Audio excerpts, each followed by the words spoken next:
Bonjour et bienvenue, j'espère que vous allez bien. Dans cette vidéo, on va corriger les questions numéro 9 de concours de médecine d'UJDA, année 2014-2015.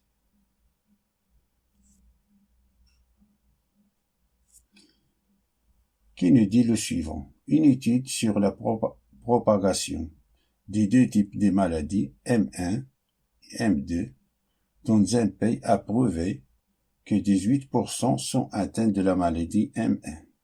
Parmi les malades atteints par M1, il y a 8% atteints par la maladie M2. Et parmi les non atteints par M1, il y a 7% atteints par M2. On choisit au hasard une personne de ce pays et on définit les événements suivants. L'événement C, la personne est atteinte de M1, et l'événement D, et la personne est atteinte de M2. Pour répondre à ce type d'exercice, il faut comprendre bien l'énoncé. Alors, soit ce triangle représente toutes les maladies.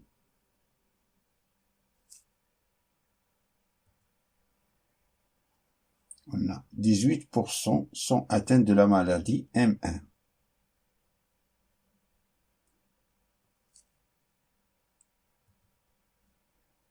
On a 18% sont atteints par la maladie M1. C'est-à-dire 82% non atteints par la maladie M1. On a 82% sont atteints par non-maladie M1.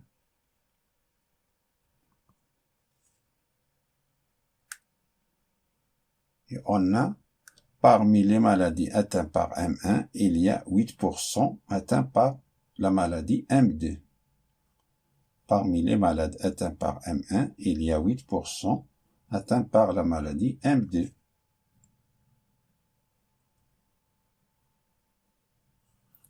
On a 8%, c'est-à-dire 8% de 18% de M1 sont atteints de M1 et M2.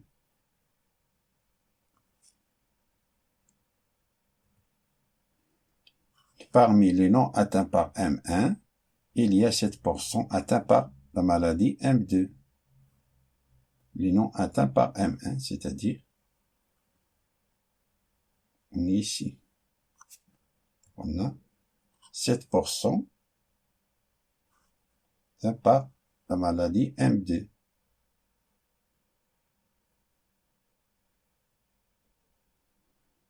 C'est-à-dire, sont atteints par la maladie non M1 et la maladie M2.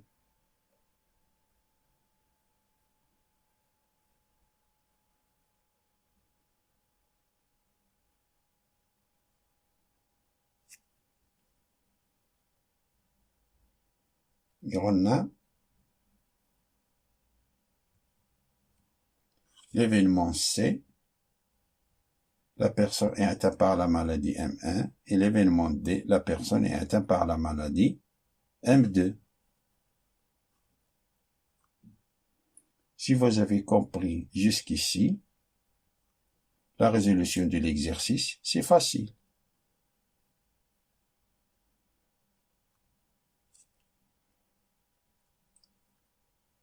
Alors, ça c'est l'énoncé. Alors, dans cet exercice, on a donc 5 choix possibles. On a la réponse A, que la probabilité pour que cette personne soit atteinte par M2 est de 7,18 fois 10 à la puissance moins 2. Et la réponse B, que la probabilité pour que cette personne soit atteinte par la maladie M1 et la maladie M2 est de 0,18. La réponse C, que la probabilité pour que cette personne soit atteinte par la maladie M1 et M2 est de 0,144. La réponse D, Sachant que cette personne est atteinte par la maladie M2, la probabilité pour qu'elle ne soit pas atteinte par la maladie M1 est de 0,2. La réponse E, toutes les réponses proposées sont fausses. Parmi les 5 réponses, une seule est juste.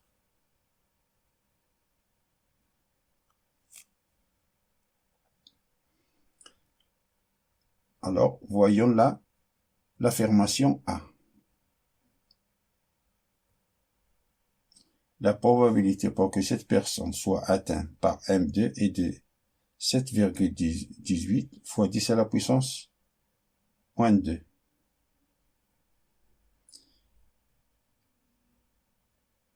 C'est-à-dire qu'on a sur 8%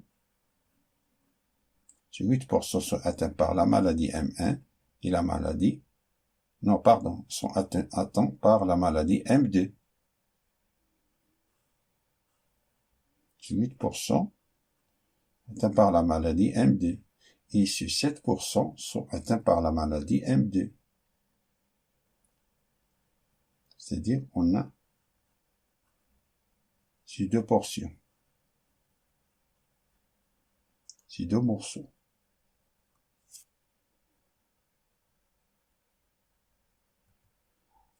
Alors on a la probabilité de l'événement D, la personne est atteinte par la maladie M2, on a 7%, 7 divisé par 100, de 82%, plus 8%, 8 divisé par 100 fois 18%,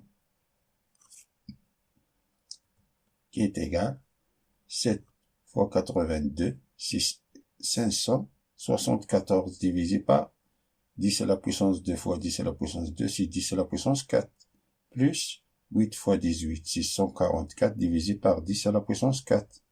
Ça est égal 574 plus 144, c'est 718 divisé par 10 à la puissance 4, ça qui est égal 718 fois 10 à la puissance moins 4, qui est égal à 7,18 fois 10 à la puissance moins 2.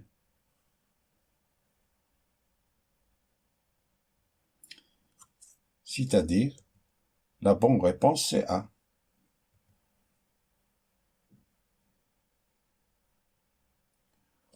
Voyons pourquoi les affirmations B, C, D et E sont fausses.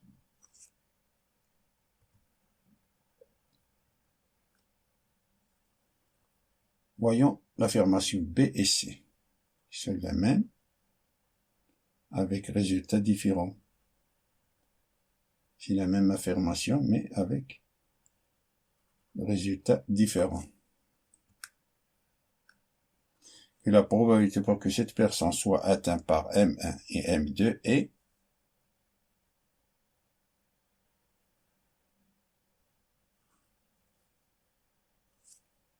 que soit par M1 et M2, on est ici. 8% de 18% de M1 sont atteints de M1 et M2.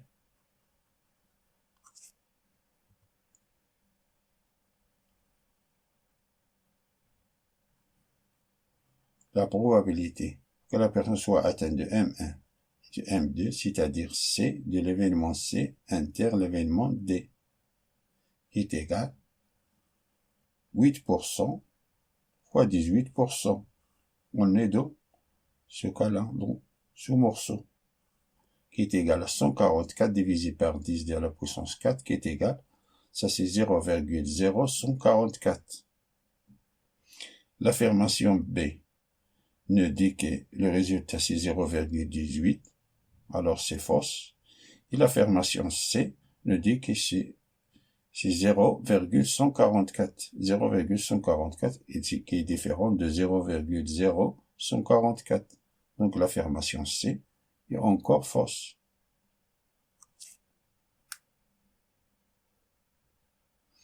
Donc les affirmations B et C sont fausses.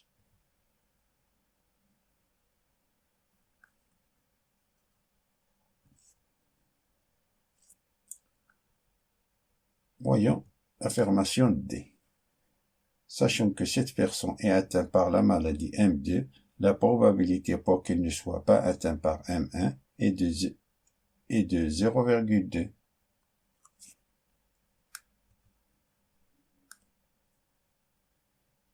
Pour cette question, il suffit d'appliquer la formule. On a la probabilité pour que cette personne, sachant que cette personne est atteinte par la maladie M2, la probabilité pour qu'elle ne soit pas atteinte par la maladie M1, c'est-à-dire non M1, ça est égal à la probabilité soit atteint par non maladie M1 intersection de la maladie 2 divisé par la probabilité de la maladie 2.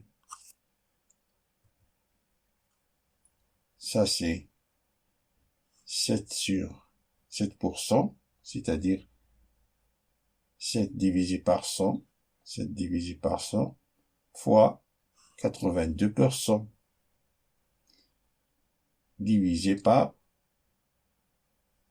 ça c'est déjà calculé, si l'affirmation A qu'on a trouvé c'est 718 divisé par 10 à la puissance 4. Tout ceci est égal 7 fois 7 fois 82 divisé par 718, car on a 10 à la puissance 2 fois 10 à la puissance 2, c'est 10 à la puissance 4. Alors 10 à la puissance 4, c'est simplifié avec 10 à la puissance 4. Il nous reste 7 fois 82 divisé par 718. Ça est égal à 7 fois 82, c'est 574. Divisé par 718, ça c'est à peu près 0,8. Qui est différent du résultat donné, 0,2. Donc l'affirmation D est fausse.